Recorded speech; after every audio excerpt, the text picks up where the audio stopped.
आप सब जानते हैं कि नबी करीम सल्लल्लाहु अलैहि वसल्लम हजरत इब्राहीम अलैहिस्सलाम की औलाद में से। हजरत इब्राहीम के दो बेटे हुए।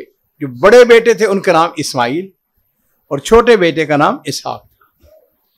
इस्माइल अलैहिस्सलाम जो है उनकी परवरिश मक्का मुकरमा के अंदर हुई और इनकी शादी जब ये जवान हुए इस्माइल अलैहिस्सलाम, तो इनकी शादी बनु जुरहम, ये यमन से कबीला आया था जो पानी की तलाश में था।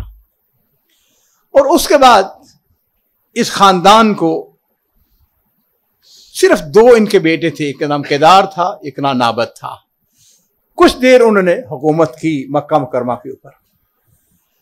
हजरत इस्माइल अलैहिस्सलाम 137 साल की उम्र में वफात पा जाते हैं मक्का मुकरमा के अंदर। उसके बाद उनके जो दोनों बेटे जिनका मैंने जिक्र किया, कुछ देर उनकी हुकूमत रही और उसके बाद अददी एतबार से चूंकि बनु जुरहम उनकी तादाद ज्यादा थी मक्का मुकरमा के अंदर, लिहाजा हुकूमत उन्होंने संभाल ली। अजीजों 2000 साल तक कमोवेश बनु जुरहम की हुकूमत रही। इस्माइल अलैहिस्सलाम की औलाद में से एक शख्सियत पैदा हुई जिनका नाम अदनान था। नबी अलैहिस्सलाम के एक हदीस के मुताबिक अदनान तक आपने फरमाया कि नस्बनामा जो है वो बिल्कुल सही है। उसके ऊपर जो है वो ये है, अल्लाह ही जानता है कि वो कितना अहद था, कितना वक्त था। बहरहाल अदनान तक जो नबी अलैहिस्सलाम का नस्बनामा है वो बिल्कुल दुरुस्त और सही है। अदनान की औलाद में से एक शख्स पैदा हुआ जिसका नाम था फेहर बिन मालिक। ये फेहर बिन मालिक जो था ये नबी अलैहिस्सलाम की 11वीं पुश्त बनता है। कितनी पुश्त? 11वीं पुश्त बनता है।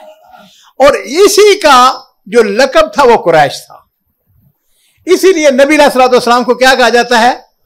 कुरैशी कहा जाता है। अब हम थोड़ा सा आगे बढ़ते हैं। इसी फेहर की औलाद में एक शख्सियत पैदा हुई जिनका नाम कुसई था, कुसई बिन किलाब। ये शख्स जो था बहुत बड़ा आदमी बना।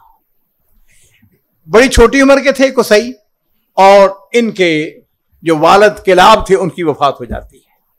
इनकी वालदा ने शाम का कोई आदमी था उसके साथ शादी कर ली। चुनांचे इनका वो अपने बेटे को लाल लेके शाम चली जाती हैं। वहां पे बचपन उनका गुजरा कुसई का।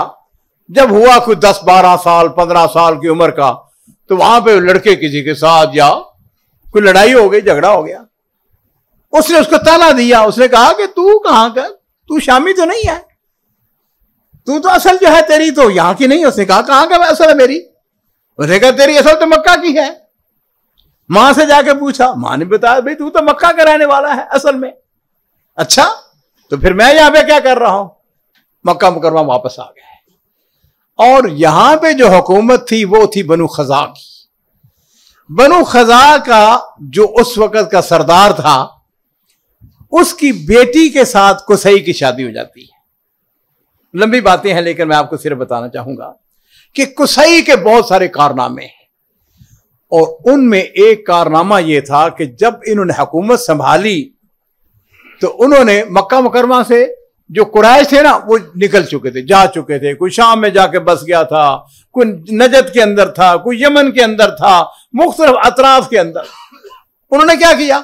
उनको बुलाया, उन्होंने कहा भाई बात सुनो, वापस आ जाओ, मैं तुमको मुफ्त जमीनें देता हूं या बराए नाम के कीमत पे तुमको मक्का मुकरमा के अंदर जमीनें देता हूं। तुम असली मक्के के रहने वाले हो, कुरैशी हो, लिहाजा वापस आ जाओ। चुनांचे लोग वहां से वापस आ गए। अब क्या होगा? हुकूमत उनकी मुस्तहकम हो गई। कुसई वो हैं जिन्होंने बैतुल्लाह शरीफ के शमाल की जानब, वो जहां पे दायरा नहीं बना हुआ, हतीम जिसको कहते हैं, उस तरफ उन्होंने दारुन नदवा बनाया। दारुन नदवा अजीजों ये कुरैश की पार्लियामेंट थी।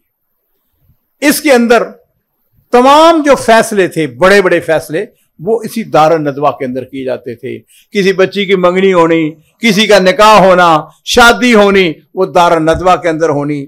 लड़ाई होनी तो उसके लिए परचम जो था वो झंडा यहीं से बांधा जाता था। सारे आपस में झगड़े, इख्तलाफात, उन सब का फैसला यहां पे किया जाता था। फिर कुसई ने एक और काम किया। उसने कहा भाई मक्का मुकरमा के अंदर बाहर से लोग आते हैं, उनको पानी का मसला है, पानी उनको कैसे पिलाया जाए। लिहाजा उन्होंने एक शोबा कायम किया, डिपार्टमेंट बाकायदा, उसका नाम सकाया रखा फिर एक और शोबा उन्होंने बनाया कि भाई बैतुल्लाह शरीफ की चाबी किसके पास होनी चाहिए।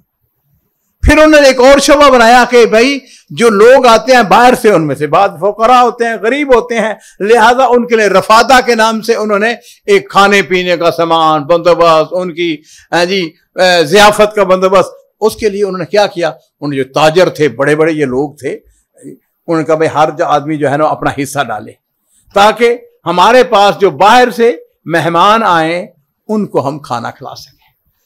चुनाचे ये सिलसिला उन्होंने कायम किया। इसके अलावा भी उनके बहुत सारे कारनामे। इनके दो बड़े बेटे थे, एक का नाम अब्दुद्दार था और दूसरे का नाम जो था वो अब्द मुनाफ था। अब्द मुनाफ मेरे और आपके प्यारे रसूल सल्लल्लाहु अलैहि वसल्लम के जद्दे अमजद बनते थे। थोड़ा सा नस्ब नामे के ऊपर गुफ्तगू करके हम बात को थोड़ा सा आगे बढ़ा के बात को खत्म करेंगे, और वो ये है कि मेरे माँ बाप कुर्बान हो, नबी करीम सल्लल्लाहु अलैहि वसल्लम का इसमें ग्रामी क्या है, मोहम्मद सल्लल्लाहु अलैहि वसल्लम, और आपके वालिद ग्रामी का नाम दादा अब्दुल्ला, और अब्दुल्ला के वालिद का नाम अब्दुल मुत्तलब, अब्दुल मुत्तलब के वालिद का नाम हाशिम, और हाशिम के नाम वालिद का नाम अब्द मुनाफ। ठीक है, और अब्द मुनाफ के वालिद का नाम कुसई, और कुसई के वालिद का नाम किलाब, और फिर ऊपर जाके जैसा कि मैंने अर्ज किया फेहर, और फिर फेहर से इदनान, और अदनान से ऊपर जो है वो इस्माइल अलैहिस्सलाम। एक बात समझ लें, ये सारा खानदान इंतहाई पाकीज़ा खानदान है। एक औरत भी ऐसी नहीं है जो बगैर नकाह के आई हो। ये नबी अलैहिस्सलातु वस्सलाम की खानदान की खूबी है। हम कुरैश के साथ, हम हाशमियों के साथ मोहब्बत क्यों करते हैं, उसका एक सबब यह भी है कि यह नसबनामा जो है इंतहाई पाक है। अच्छा जी, जिस वक्त कुसई की वफात होने लगी तो उन्हें थोड़ी सी उनसे गलती हो गई। गलती ये की कि बड़ा बेटा जो था अब्दुद्दार था, सारे जितने ओहदे थे उसको दे दिए, रफादा का भी, सकाया का भी, चाबी भी, बैतुल्लाह शरीफ का अशराफ, हर चीज। वो फौत हो गए तो बनी अब्द मनाफ जो है उन्होंने झगड़ा किया। उन्होंने कहा हमारा हकूक किधर है, अगर अब्दुद्दार उनका बेटा है और अब्द मनाफ उनका बेटा है, कुछ हकूक उनके पास होने चाहिए। उन्हें ठीक है। लड़ाई का जो झगड़े का इख्तिताम हुआ वो ये हुआ कि आपस में सुलह हो गई, और सुलह के नतीजे में ये हुआ कि सकाया और रफादा यानी पानी पिलाने का और मेहमान नवाजी का ये शोबे जो हैं ये अब्द मनाफ को दे दिए गए।